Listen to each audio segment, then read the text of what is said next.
que o cristianismo, dentro dessa questão apologética, ele é superior, tá aí a quarta linha, né, da sua apostila.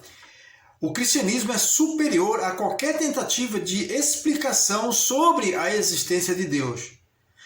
Ou seja, a apologética, ela não se prima nisso. Não é o papel da apologética explicar essas questões que são questões de difícil entendimento e que verdadeiramente nós não conseguimos ter uma explicação suficiente na questão do convencimento. Então, a apologética, ela não se destina a isso. Muitas pessoas pensam, e a gente lê muitos artigos, e inclusive a gente hoje, né, dentro dessa questão dos debates, é visto por todos nós essa questão da tentativa de explicação. Geralmente é um debatedor ali, um mediador, com dois debatedores de duas linhas de pensamento diferentes. E eu já expliquei isso na primeira, na segunda, na terceira aula, explico novamente agora. Muitas vezes esses debatedores, essas pessoas que vão ali para o debate, elas têm uma consciência de tentar explicar um para o outro ali a razão, inclusive de coisas sobrenaturais, coisas que só a Bíblia explica no sentido de argumentação do autor. Não que o autor, quando eu falo explicação, eu digo que o autor colocou aquilo ali como uma forma de trabalho inspirado pelo Espírito de Deus. O Espírito Santo inspirou o autor a escrever aquela verdade bíblica, e esses debatedores então tentam explicar isso para as pessoas. Eles tentam entrar na mente do autor. Eles tentam entrar na mente do autor para tentar entender qual foi a linha de raciocínio que o autor tomou ali, que o autor teve, qual foi a argumentação que o autor teve, e tentar explicar aquilo que nem mesmo o autor explica. Então, muitas vezes a pessoa não só quer explicar o autor, como também ela quer explicar o Deus que inspirou o autor. Então, a apologética, ela não serve nem para uma coisa e nem para a outra coisa, para tentar explicar as verdades sobre Deus, existência, trindade, a questão da deidade de Jesus. Isso foi pacificado em concílio, não foi pacificado biblicamente, apesar de nós sabermos que Jesus, ao longo, né, dos evangelhos, ele mesmo se proclama o Deus que está entre nós. A própria palavra o diz que ele é Deus que está entre nós, que habitou entre nós. João diz que ele é a luz, né? Ele é o verbo que encarnou e habitou entre nós, viveu entre nós. Jesus Cristo mesmo, da sua própria boca, ele professa: eu e o Pai somos um. E ele diz ali para Filipe, né? Aquele que vê o Pai me vê, ou aquele que me vê, vê o Pai. Então, como você me pergunta, mostra-me o Pai. Então, essas questões que muitas vezes a apologética ela não trabalha, né? Muitas vezes as pessoas, os cristãos, os apologistas de hoje, ou mesmo os debatedores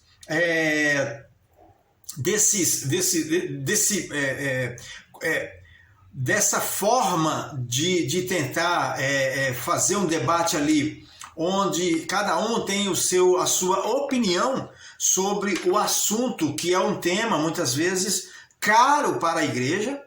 E aquilo que eu já citei na primeira aula, muitas vezes, são explicações, presta atenção, são questões explicadas que mais trazem confusão do que, na verdade, luz para a mente, principalmente dos que estão de fora. Você imagina se nós, muitas vezes, ao assistirmos esses debates, nós não conseguimos chegar a uma conclusão do que aqueles debatedores falaram ali. Imagina quem está do lado de fora. Imagina você convidar uma pessoa, então, para assistir um debate desse, ou debater com uma pessoa em cima de um tema que esses dois debatedores travaram ali, e muitas vezes eles não chegaram à conclusão. Então, tentar explicar coisas espirituais para pessoas muitas vezes carnais é complicado. É complicado. Então, O cristianismo é superior a qualquer explicação sobre a existência de Deus. Quando eu falo o cristianismo, eu quero dizer que o cristianismo, a razão de nós sermos cristãos, ele não nos põe nesse degrau de tentar explicar coisas que só pertencem a Deus. Então, muitas vezes perdemos o nosso tempo, inclusive ficamos até muitas vezes frustrados por não tentar explicar para uma pessoa, tentar colocar na cabeça de uma pessoa a questão de um Deus vivo, de um Deus existente, de um Deus em nós. Você imagina que dentro da igreja ainda existam cristãos que não foram iluminados nesse sentido. Tem muitos cristãos que têm muitas dúvidas acerca de muitas coisas na palavra de Deus. Imagina as pessoas que estão do lado de fora. Esses métodos já foram usados, porém mais acrescentaram dificuldades, do que, na verdade, achar um caminho de solução. Então não tente explicar. A apologética, ela não tenta explicar essas coisas. A apologética serve para outra finalidade, não esta finalidade de tentar explicar coisas meramente que estão na mente do Senhor. O próprio apóstolo Paulo, ele pacifica essa questão ali, trazendo essa pequena porção da palavra, mostrando para nós que é impossível a um homem compreender a mente do Senhor. E a gente, então, quer muitas vezes explicar a mente do Senhor para uma pessoa que sequer acredita no nosso Senhor e Salvador, Jesus Cristo de Nazaré. Se há algo de fato que podemos compartilhar, é a fé. O resto é a fé. De resto, todas as tentativas serão rechaçadas. Então, a única coisa que a gente pode explicar para uma pessoa, um apologeta pode iniciar uma conversa para uma pessoa, é mostrar que somente pela fé, nós conseguimos compilar todas essas maravilhas que a palavra de Deus nos apresenta. Todos os milagres, todos os feitos, os chamados, os homens que passaram pela Bíblia, os autores bíblicos, a inspiração do Espírito, explicar coisas espirituais, coisas que somente a Deus foi possível fazer. Abertura de Mar Vermelho, abertura do Rio Jordão, a cura, a ressurreição de pessoas. Só mesmo Deus consegue trabalhar essas questões dentro da própria questão da sua palavra, fundamentada ali na sua vontade,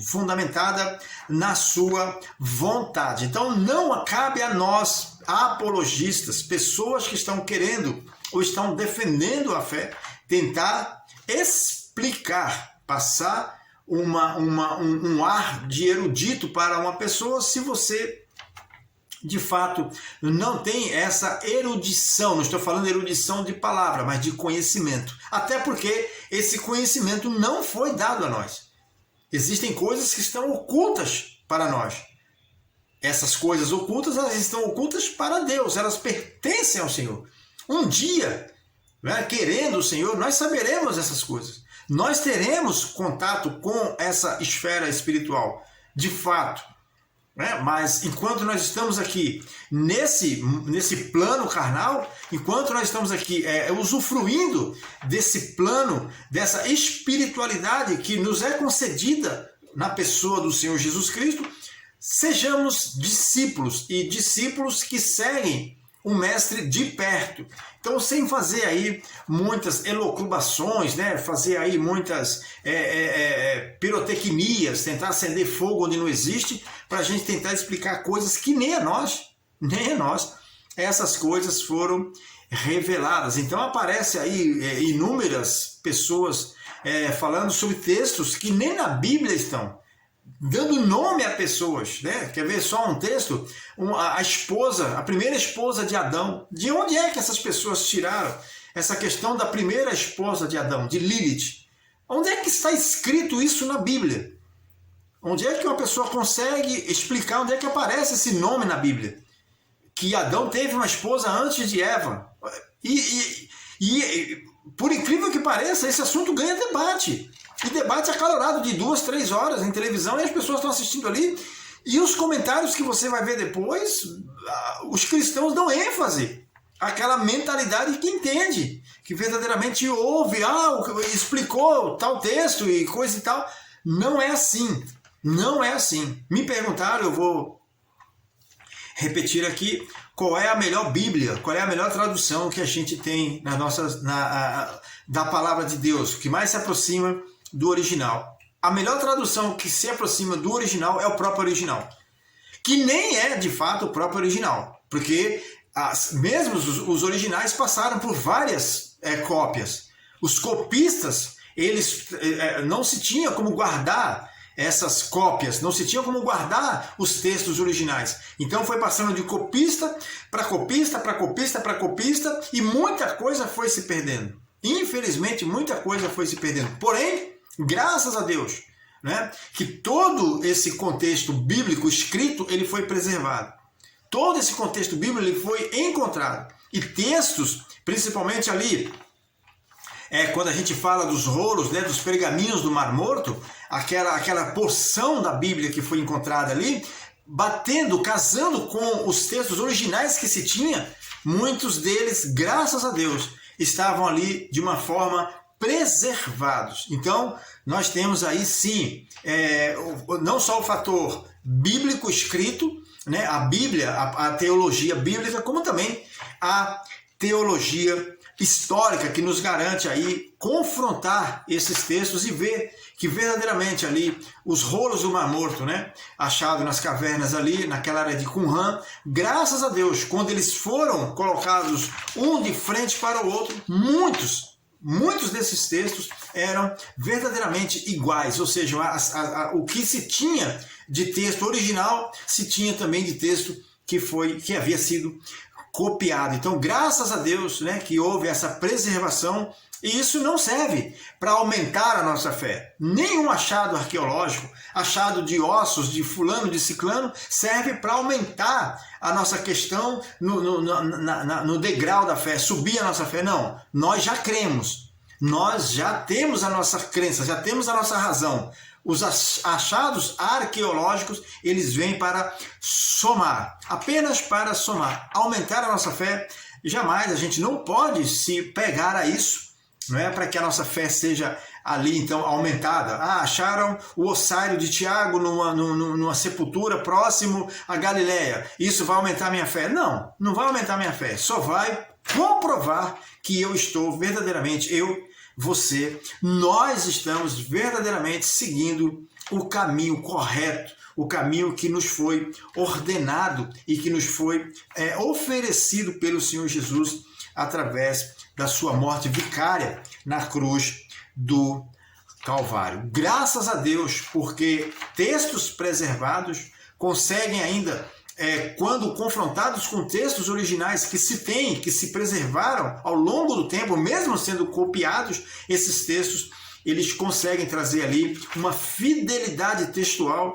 e ali, passado pela mão de pessoas especialistas, não de curiosos, mas de especialistas, pode ser trazido para o mundo como de fato que alguém, né, no tempo tal escreveu aquele texto está hoje aqui em nossas mãos em forma de uma Bíblia, em forma escrita de uma Bíblia. Ainda que as traduções, algumas traduções façam com que algumas palavras ou muitas palavras se percam, o que você tem na mão é um material preciosíssimo, não só de análise, como também um material para você poder evangelizar e para você poder aplicar isso na vida desse grupo, dessa pessoa que você está evangelizando. Louvado seja o nome do Senhor, louvado seja o nome do Senhor, que homens, que mulheres, que pessoas gastaram tempo com esses textos, gastaram tempo em guardar esses textos. E que bom que esses textos foram achados a termo, foram achados a tempo de não se perderem para sempre, porque senão restaria sempre, não é, essa nuvem de dúvida que parava sobre a mente das pessoas que são incautas, que tentam de todas as formas banalizar e que tentam de todas as formas desacreditar a palavra de Deus.